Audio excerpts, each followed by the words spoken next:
Project with 11% off everything at Menards. Give your walls a new look with Smart Coat from Zinsser. It's an advanced paint and primer in one with ultra smooth coverage, superior adhesion, and exceptional washability. Interior flat paint on sale now, plus 11% off. Get 11% off everything now at Menards. Good through March 6th. Savings are mail-in rebate. Some exclusions apply. See store for details.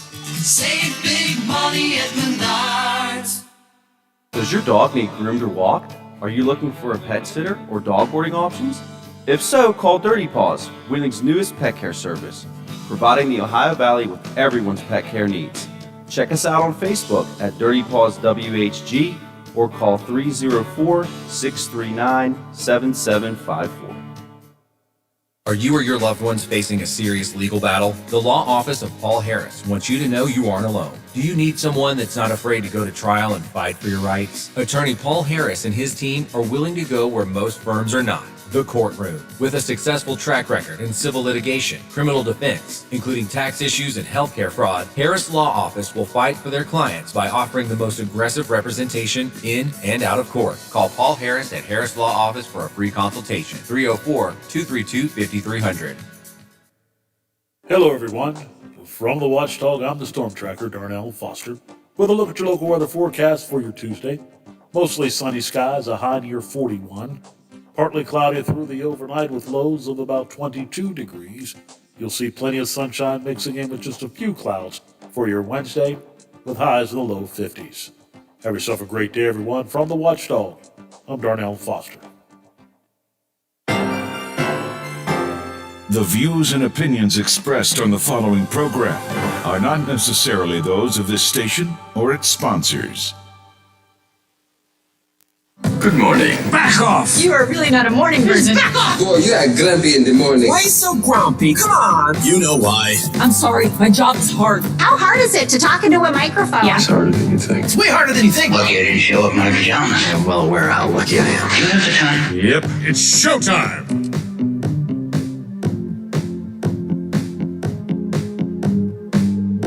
This is the Watchdog Morning Show with Howard Monroe and Brad Leonard behind the board in the producer's chair.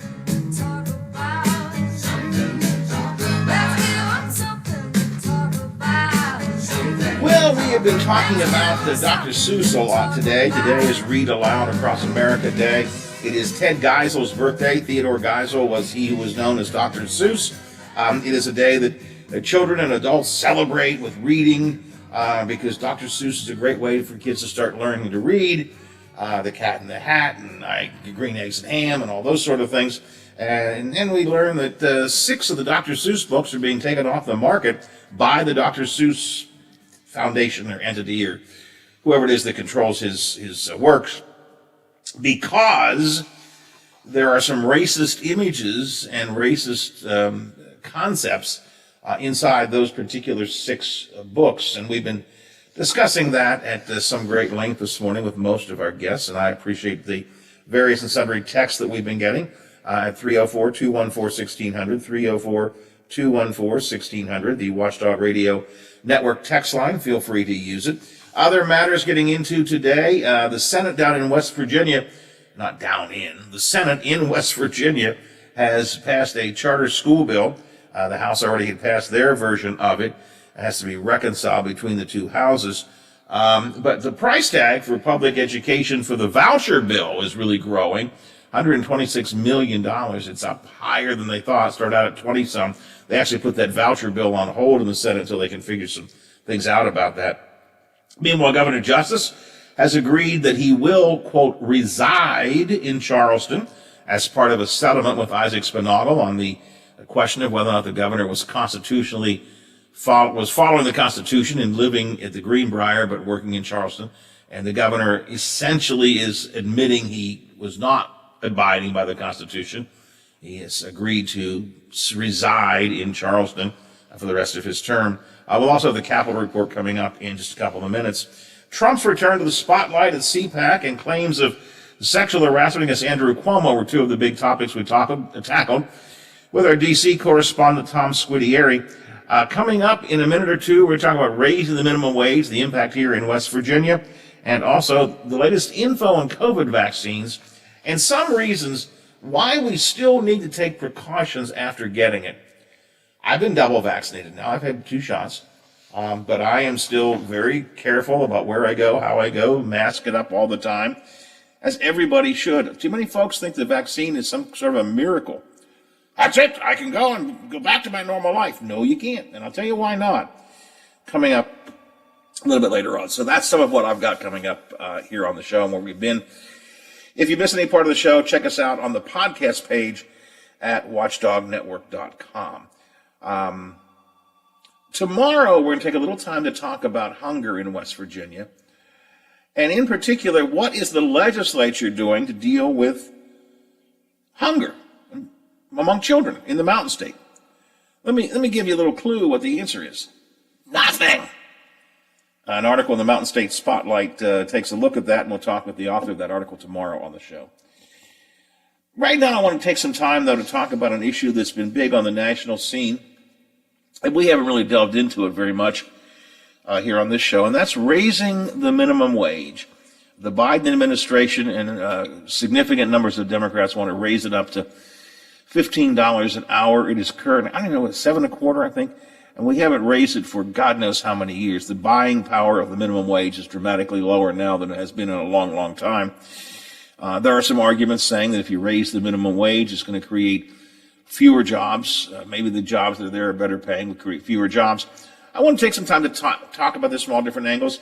Ryan Frankenberry is with us, who is with the Working Families West Virginia group. Ryan, good morning. Welcome to the show. Good morning, Howard. How are you? It's cool, but it's sunny, so I like the sunshine. Yeah, it's absolutely beautiful down here in Charleston right now after all this rain. Let's talk about raising the minimum wage. Give me the argument for it. Let's start real simple. What's the argument for raising the minimum wage? Well, I mean, I think for one, it's a moral argument. West Virginians have dealt with poverty and poor working conditions for generations, and we think it's time for everyone in our state to have an opportunity to thrive. We've got clear data that tells us that raising the minimum wage is not a partisan issue, but one that's core to the values of the majority of West Virginians. And we believe that everyone deserves to earn a living wage. And we think that raising it to 15 by 2025 is the first step in getting there. It's going to raise, the plan is to raise it in increments between now and 2025, though, correct? I mean, that is again, correct. There's just, if that's there are going to be some different proposals coming out, but that certainly is the one that's getting most attention. Yeah, the one that gets the most attention and that has been talked about during this COVID relief bill is the Raise the Wage Act that I believe Senator Sanders has sponsored and sits before his Finance Committee. And that's the framework that they were using. And it takes it up to $11 in 2 years, and then by 25 it would be to $15 as the national minimum wage. And I heard you in the run up to this talking about what is the minimum wage. in West Virginia, we're actually a little bit ahead of the country. The legislature, when it was last controlled by the Democrats, had the foresight to make a minimum wage raise up to $8.75. And again, that was not done overnight. It wasn't instant. It was done in a phased-in approach. I think it took 3 years to get it from the national minimum wage of $7.25 up to $8.75. So we only went $1.50 over. But that $1.50, is important step in the process. But we look at the fact that 43% of West Virginia workers are making less than $15 an hour, and those are people that are, our family members, our friends, our church members. These are the people that are taking care of our children, that are cooking our meals, that are taking care of our elderly. During this pandemic, we called them heroes, and now we don't think that they're worth $15. Like that's disgusting. And the minimum we can do is make sure that they are making a living wage.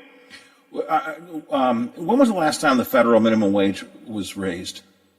When did it go up to $7.25? Just 1 second. I'm checking on that. I should know it too. I didn't mean to throw you a curve. I should have that in front of me. No, it's okay. It's been years. It's the problem. Last time it was raised was 2009. Okay. So the last time it went from $6.55 to $7.25. There's a video making its way around the internet right now of Ted Kennedy, arguing aggressively for raising the minimum wage, very angry that it's not being raised at that time. And I thought he kept saying, almost like he was, and I'm saying this about our current legislature, by the way, sometimes.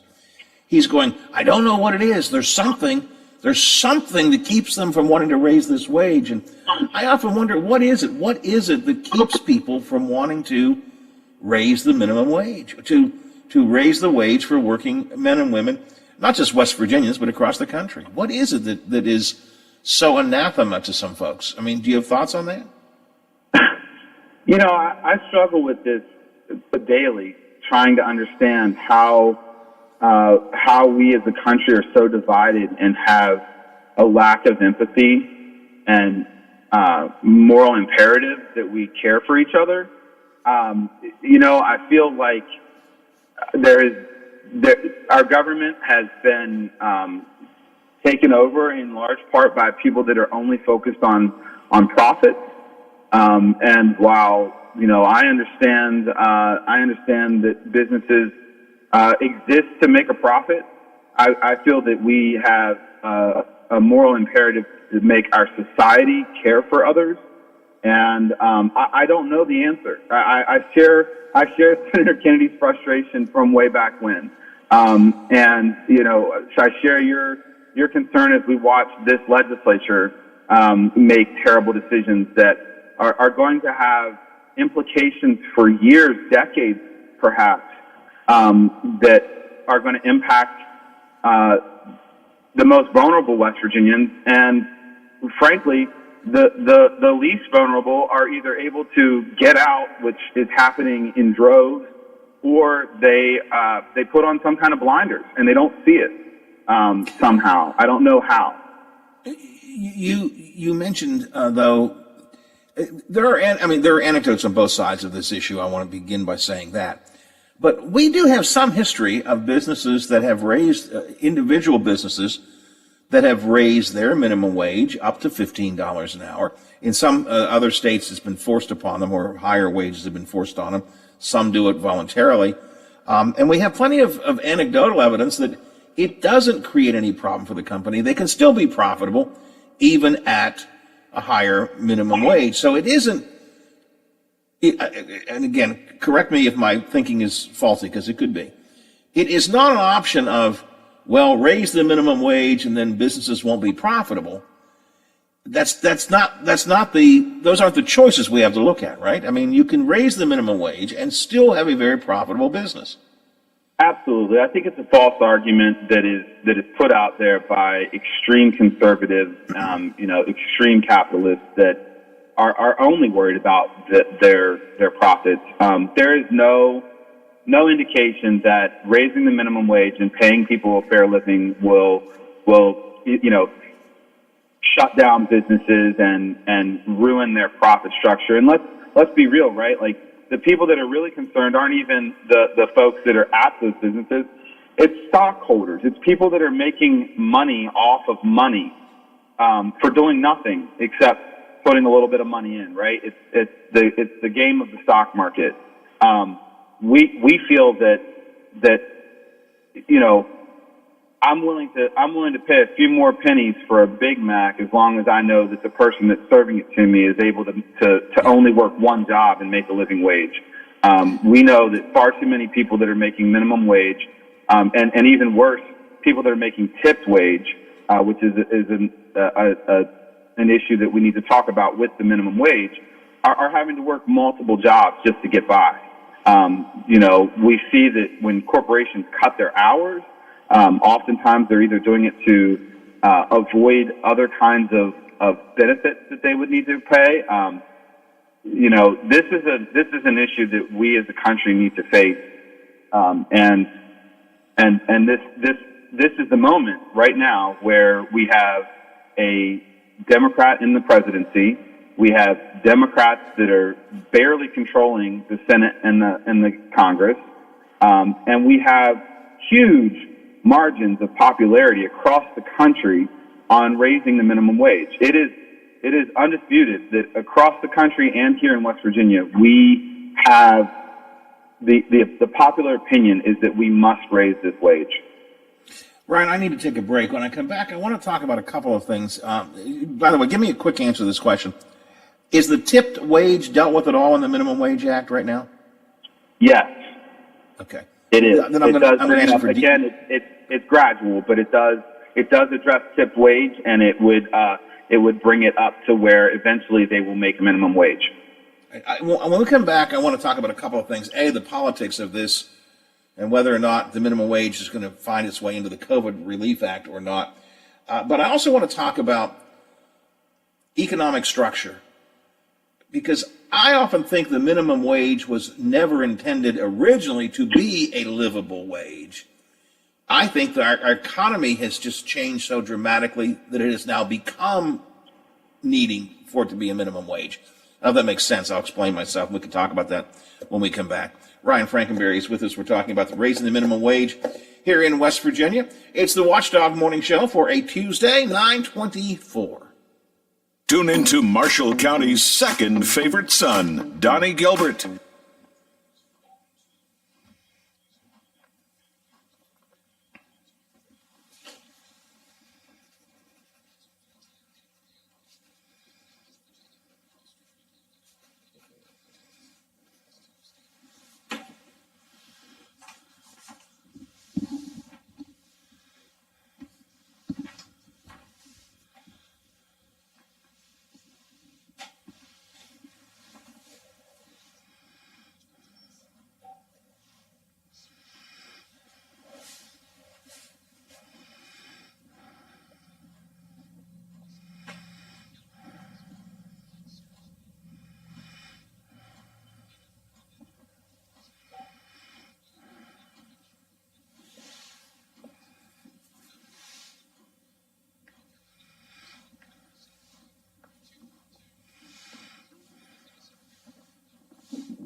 to the world. Made in America isn't just a slogan, it's the story of our country, the men and women who sacrificed to build our nation. It's our commitment to hard work, ingenuity, and to making things better than the way we found them. America is ready to get back to work. And we can start by rebuilding our infrastructure, strengthening our manufacturing base, and investing in our businesses and our communities. Made in America means hundreds of thousands of new jobs across the country. It means new transportation, clean energy, and telecommunications networks. It means a healthier environment, national security, and economic freedom. That's good for our families, good for the world, and good for our future. Let's get America back to work. Let's invest in Ohio. Let's invest in us. Learn more at let'sinvestinus.com. Paid for by Citizens for Responsible Energy Solutions Forum.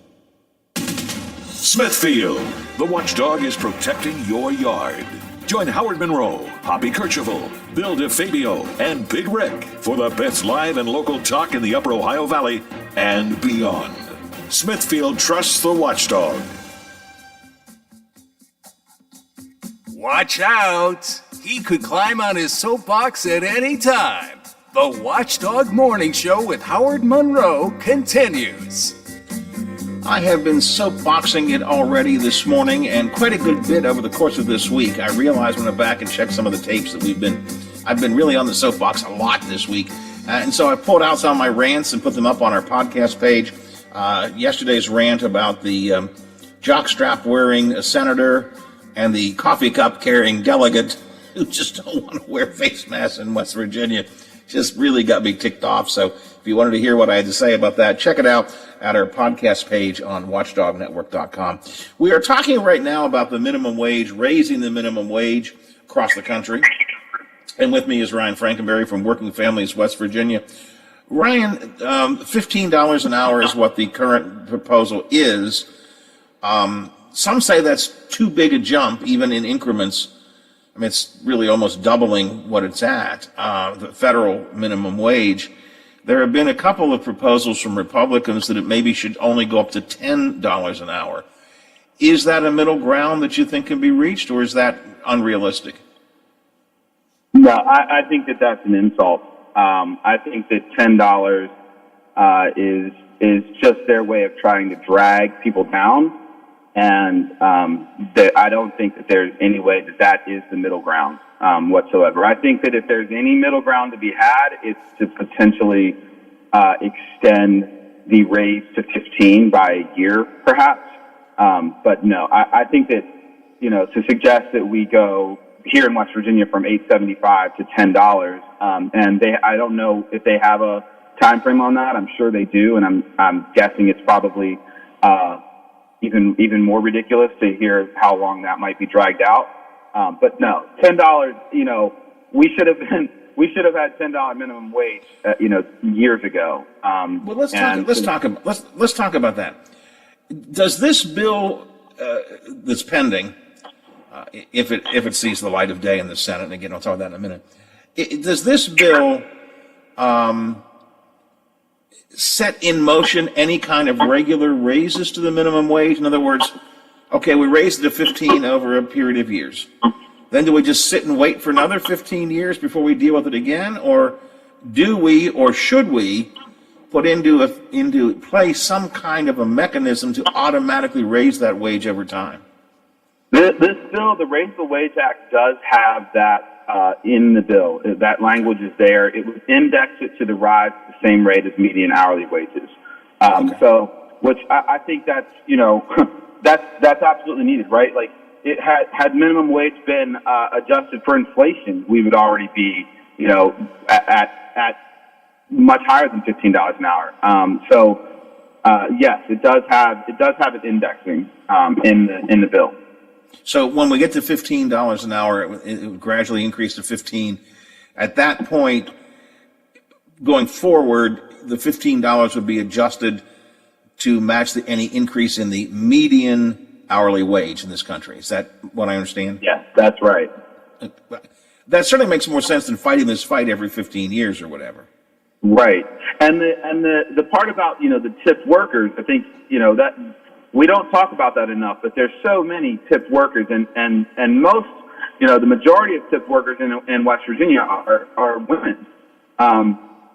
And mothers. And this bill, as it is being pushed right now, would actually bring all types of workers up to a $15 minimum by 2027. So Ryan, what about about 2027? Okay. Yeah. What about the argument that we hear all the time that if you raise the guy making current minimum wage, $7.25, to gradually up to $15 an hour, then the guy who's making, well, let's use $8.75 because that's the West Virginia wage. Guys making $8.75 gradually raised up to $15 an hour. Well, the guy who's currently making $10 an hour is going to expect similar increases. So increasing the minimum wage for those making minimum wage isn't going to just cost the company the difference between $8.75 and $15 over a period of years. They're going to have to raise the wages of all of their employees who fall in the gap in between. I'm not making that argument. I'm saying that argument has been made. What do you say to that? I actually think it's a fair argument, and I agree. Those workers' wages should absolutely increase as well. The point of a minimum wage is to provide a baseline. That was why the minimum wage was instituted after the Great Depression, was to provide a baseline. And yes, workers that are making more than the current minimum wage or less than 15 right now, or any worker should absolutely be having their salary adjusted as the minimum wage salary adjusts. I think, we live in the wealthiest country in the world, in the history of the world, and we have seen trillions of dollars in tax cuts to corporations just in the past, say, 2 years. There's no reason that we can't lift all people by starting with the people making the least amount. The paramedic, for example, that's only making $13.75, they absolutely deserve to have their raise lifted up, and not just to the base minimum. There are studies out there that study McDonald's. That's always a big one, right? Because for one, it's everywhere, right? There's a McDonald's everywhere you can think of, and the argument that you're gonna, when you force McDonald's to raise their wage, that they're gonna lay off people, or they're gonna go to the automation, which is another thing we need to talk about. But the fact is that the McDonald's have been seen to actually have to pay more than what they were paying, because people are able to work that one job, and so to make sure that they have quality employees, they have to pay a little bit more. We see that as a good thing. Correct me if I'm wrong. McDonald's this time around is not fighting the increase, though, right? I mean, I won't say not that I'm aware of, and a lot of that is because of the political and societal pressure that has come on McDonald's and others through the Fight for 15 activism. It's very real. We've seen it in West Virginia with the teacher strike. But when workers start to collectively organize, corporations have to pay attention. And it doesn't have to be a bad thing. Allowing workers to collectively organize should not be in the negative interest to a corporation. If corporations and business people truly care about their employees, as they oftentimes say they do on commercials, they should want to have the feedback and the input from their employees that they consider the most valuable part of their business. And they should also be wanting to do what they can to take care of them. And when the only barrier to that is a profit margin, the profit statements that they have to produce more, that's an esse that we as a society, I think, are addressing and need to confront. But Ryan, that certainly holds true if you're talking about McDonald's or I don't know what, Pizza Hut. I don't know. Large corporate chains can certainly absorb that, no question about it. Minimum wage often is paid by smaller businesses, local independently owned businesses, and that increase can really eat into their profit margin or even perhaps make it go away. I mean, there's a difference between McDonald's and Sally and Sam's Diner, right? I mean, no question. No question, Howard. And for one, we feel that small businesses have been neglected for so long.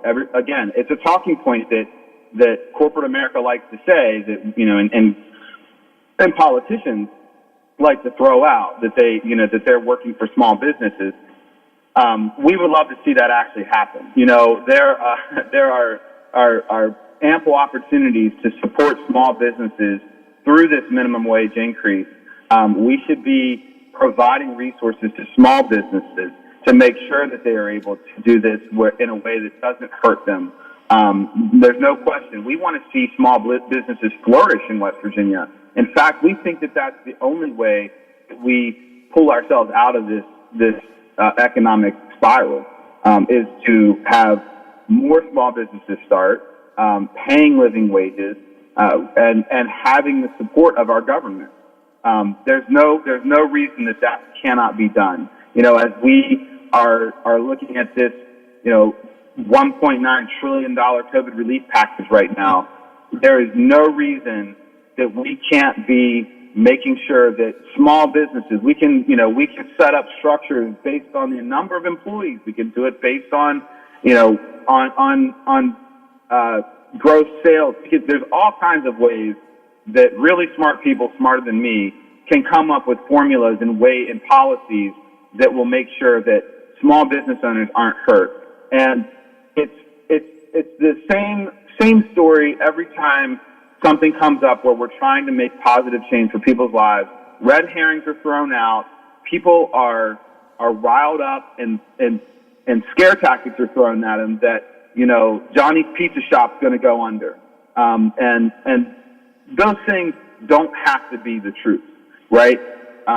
There is no reason that we as a society and a government can't support small business owners in real ways that allow them to protect the employees that they care about. We know that small businesses are only successful because of the people that they employ. It's not just about the goods or the services that they produce.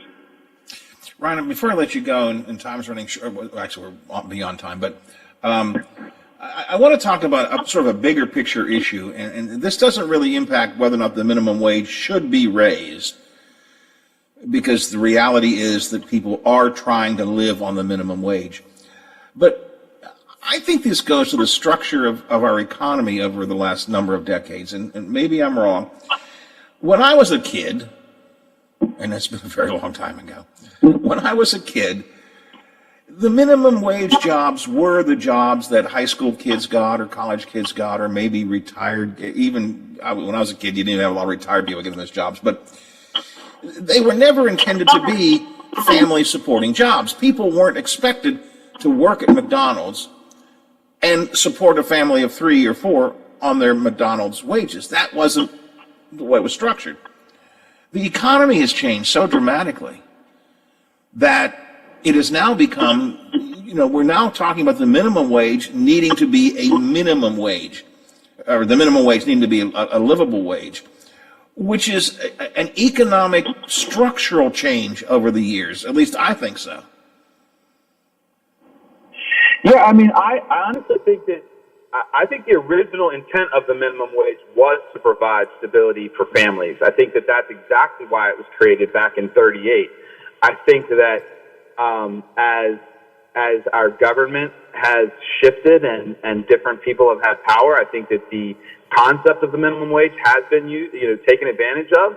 I think that as corporate dominance over our government, starting in 1960 and moving on through the 80s with Reaganomics, I think that the talking point that this was not supposed to be a living wage, I think that has been permeated through our media and through our culture. But I don't think that we are shifting. I think that we are just realigning to what the idea of the minimum wage was after our Great Depression. And let's be real, we are following a depression right now. The COVID pandemic has put our country in a position that folks living have never experienced, right? Very few folks have experienced. There are few relics that have gone through the Great Depression, and if we talk to those folks, I bet they'll let you know what we think we need to have. But the fact that so many people understand now that the minimum wage jobs, those service employees and things like that, are trying to provide for their families, it's resonating. People get it. I mean, 66% of West Virginians understand it. Or 63%, I'm sorry, 63% of West Virginians support raising the minimum wage to $15 by 2025. Our numbers are so impressive, and especially when we start to have even more conversations. But when we talk about passing this emergency legislative package for the pandemic relief, we're talking numbers that 84% of West Virginians want that to happen. That's not a Republican versus Democrat thing. And we think that, yesterday watching our entire federal delegation in Congress vote against the COVID relief package, we need to be talking about that. We need to know why David McKinley voted no, because he's voting no against every struggling West Virginian and business and government, right? He's voting against all of those people. So is Alex Mooney, so is Carol Miller, and now we get to see what Senators Capito and Senators Manchin do. And we are imploring them to vote for the COVID relief package. That we should be calling on them to raise this minimum wage, whether it makes the package or not. We need to have a minimum wage increase. But there's so many other things that need to happen. I noticed yesterday Senator Manchin filed his bill called 48C, which is a potential $5 billion investment in West Virginia. And we are super supportive of that. There are many things on the horizon that could make West Virginia really start to thrive. And if we don't have the political courage to take some votes that might seem rough, but the reality is the people support it. I just want to let you know, when we polled last week on this, folks like to think that they always question polls, but one important question of how did you vote in the 2020 election? Did you vote for Democrat Joe Biden or Republican Donald Trump? 29% voted for Joe Biden and 67% voted for Donald Trump. And we still have numbers saying 63% of West Virginians want to raise the minimum wage. This has nothing to do with the 2020 election. This has to do with people's lives and the people that they love. And this is the time to take the moment and get us this living wage that we desperately need. Very quickly, I think Capito said yesterday she was going to vote against the COVID bill. I believe I saw that. I think you're right.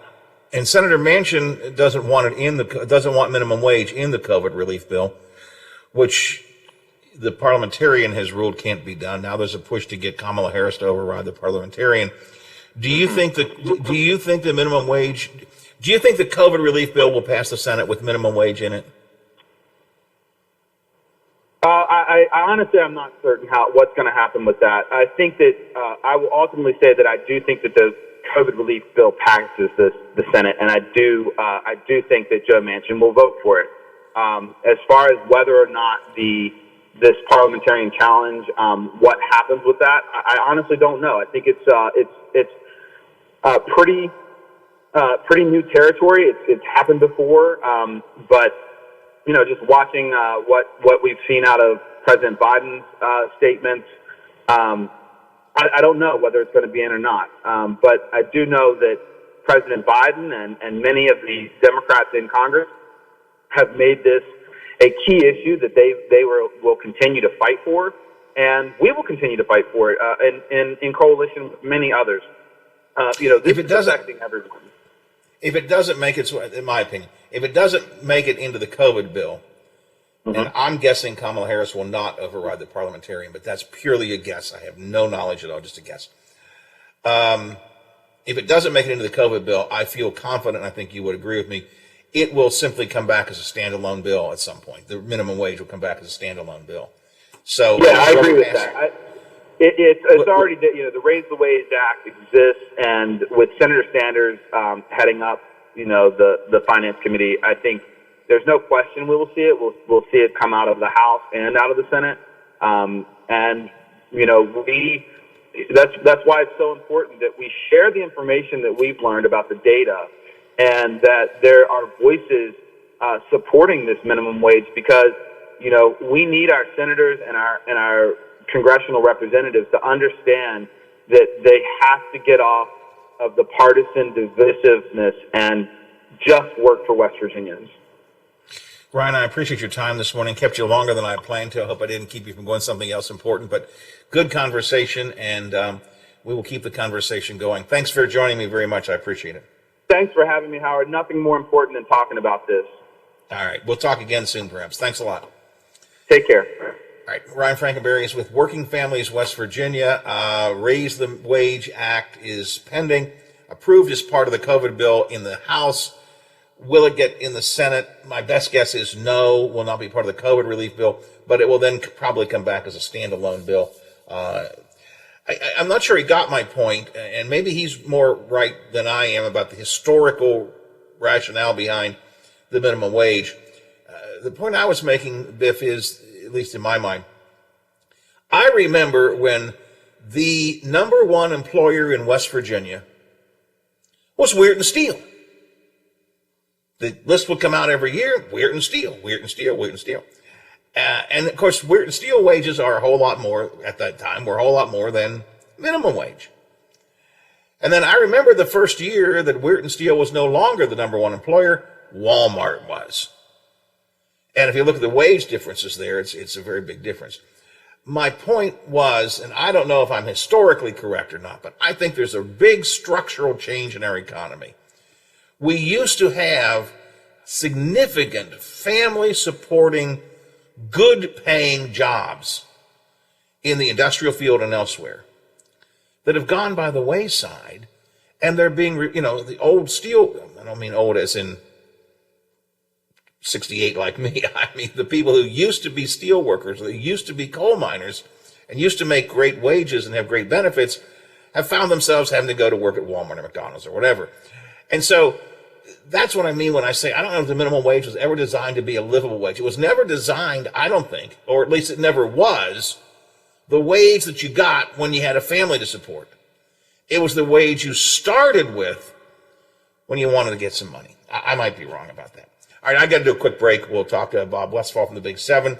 Got the Capitol Report coming up. It's all straight ahead here on the Watchdog Morning Show. The Metro News Update is brought to you by Thomas Auto Centers, Mall Road, St. Clairsville. Get the best deal at Thomas Auto Centers.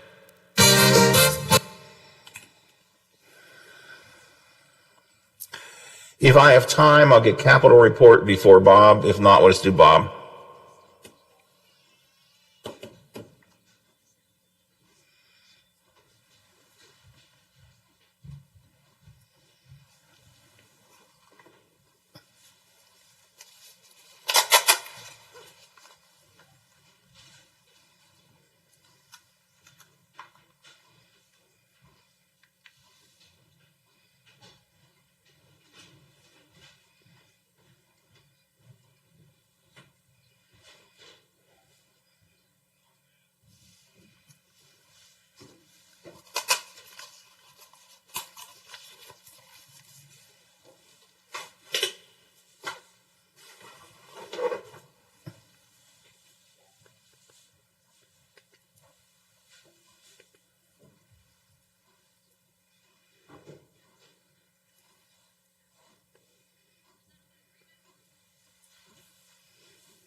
And then first estimates are made in April. So it's just a month that really can determine a lot of how we're going to do to finish out the fiscal year. For February, Secretary Dave Harney says tax collections finished more than $32 million ahead of estimates. From the Metro News Anchor Desk, I'm Shauna Johnson. Well, the Pittsburgh Penguins are back in action tonight as they host the Philadelphia Flyers. These two teams will play 3 games in 5 days. Pittsburgh has lost 2 of their last 3 games. Philadelphia, they're on a win streak. They have won 3 in a row. This season, Philadelphia 2-0 against the Penguins. Fans will be permitted to attend each game. 2,800 fans will be able to buy tickets for the contest played on Penguins home ice. Exhibition baseball, the Pirates and the Blue Jays. Neither team won or lost. Both teams played to a 2-2 7th-inning tie.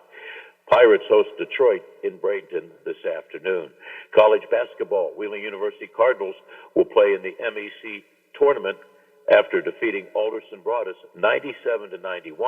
The Cardinals will play Charleston Friday in quarterfinal action.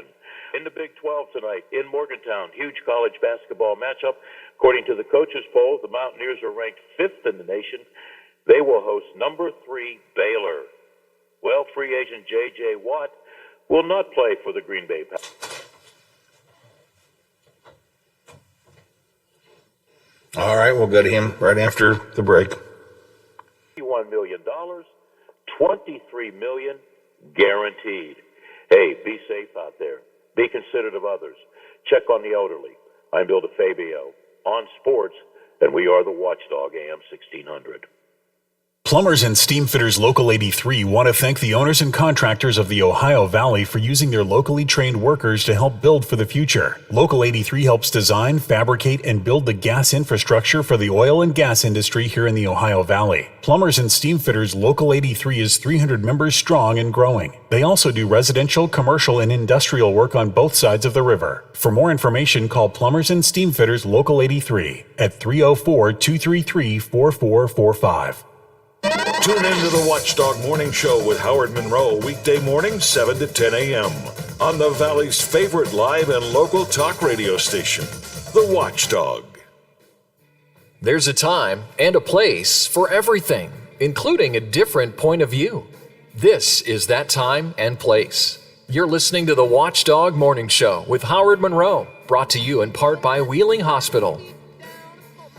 Well, there's a time and a place for seeing what the Big 7 is working on today and to see how Bob Westfall is feeling and so on and so forth. So let's head over to Channel 7 and Mr. Westfall, good morning, sir.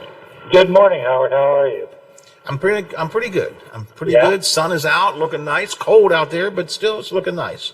It's a nice looking day. Jack did pretty good today. Yeah, exactly. If he could just turn the thermometer up a little bit, just a little bit more on the heat, but it's okay. That's coming soon, I think, yeah. Yeah, I'll take what I can get. All right. A couple things we're working on. Looks like Marshall County's courthouse is moving toward reopening. Danny Maris is down there now getting that information. It looks like still going to have to wear masks, still have to make some appointments in different places and things like that, but we'll have the details on that later as the COVID pandemic continues. So it looks like the Marshall County Courthouse, with commission meeting this morning, is moving in that direction. So we'll have the details on that later today.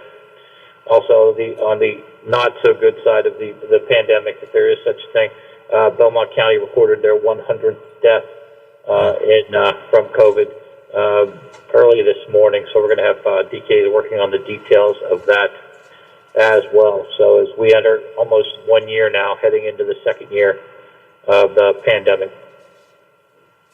A couple other things we're working on. We're going to take a look at Wheeling Council. They meet today. The building where they were going to put their police station and fire station and things, they're looking at maybe demolishing that. That's on the agenda. We're going to take a look at that. And we'll be attending council today. See what and council is back in live meeting, right? Yes, they are. Yeah, yes, okay. they are. So we will be there for that. A couple other things. The MEC tournament, Mountain East Conference tournament, is starting Thursday. We're going to take a look at it today. We're going to kind of take the angle of maybe an attempt to return to normal, or whatever normal is now.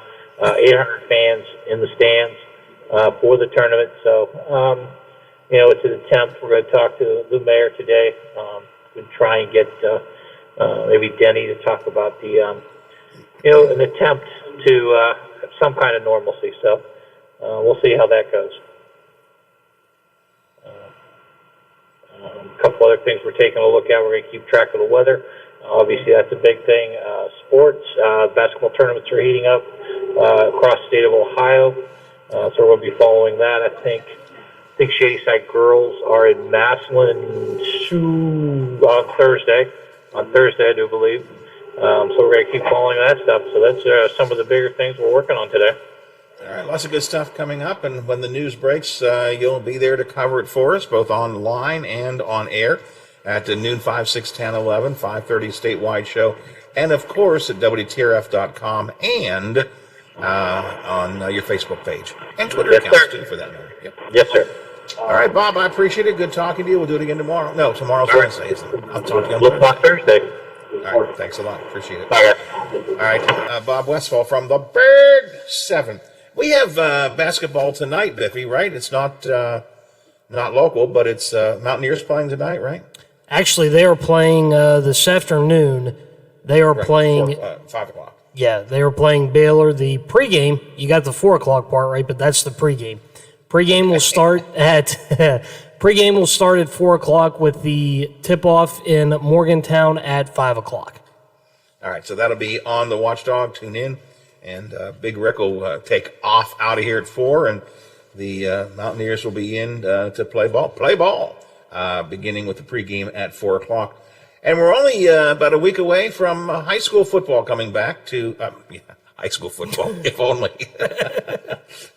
Let me rephrase that. High school basketball coming back to the Watchdog as well, right? Yeah, football is about 5 months away, but tomorrow the girls can start play in West Virginia, and Friday the boys begin play, and a week from tonight will be the first game we have, which will be, it's actually one on each station, Weirton and Wheeling Central on 1600 and 98.1. I about said something else, good grief.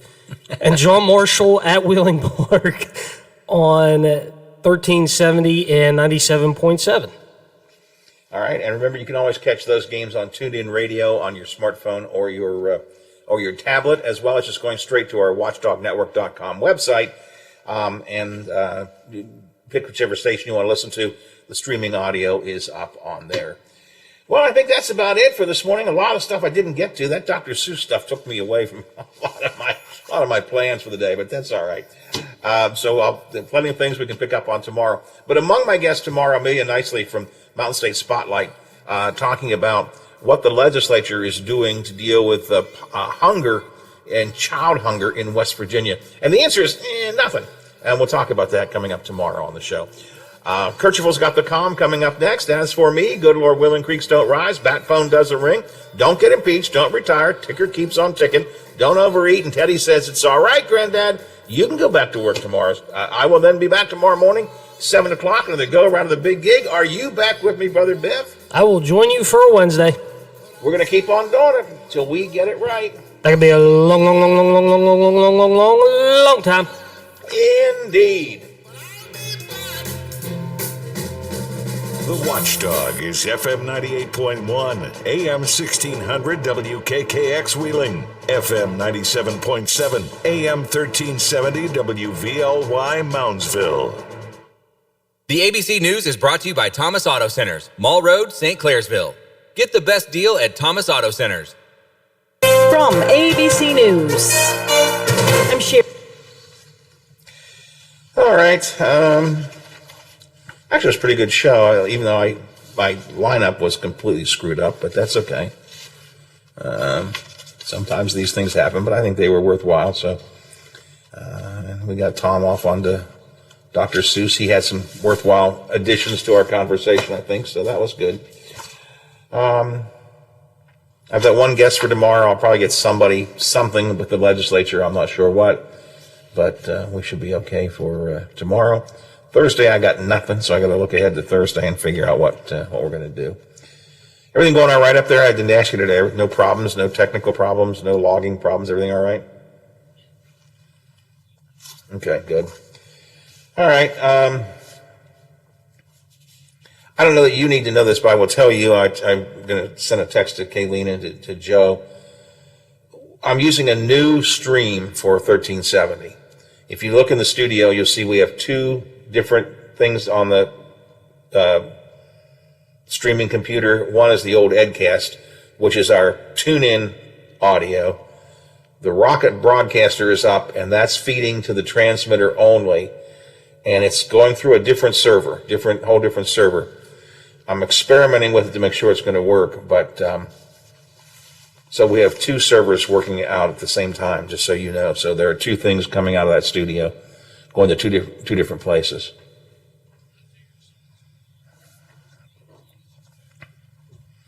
Yeah, and then after a while, if I'm positive this new thing is going to work, then we'll switch everything over to the new system. But I wanted to give it a try. I've had it up and running for a week, and it's run okay in a test mode. So I put it on. I put it down in Moundsville last night, the new server. So we'll see. We'll see how it goes. But it probably doesn't affect you. I just thought I would let you know. And that's why if you see the two things coming out of that one computer, they both need to stay up and stay running. One's for Moundsville only, and one is for the tune-in and stuff and so on. So just letting you know. All right, if you need me, I should be around getting a haircut today, but that's it. Teddy, I guess he was going ice skating this morning. He was there playing hooky from school and going to get out of the ice rink and do some ice skating today. So his dad took off work and he took off school, and they're going ice skating. So I don't have much to do except catch up on some work and get a haircut. I'll be around if you need me. All right. Otherwise, I'll talk to you in the morning, and I appreciate your help as always. Thanks very much. All right. Thanks. Bye.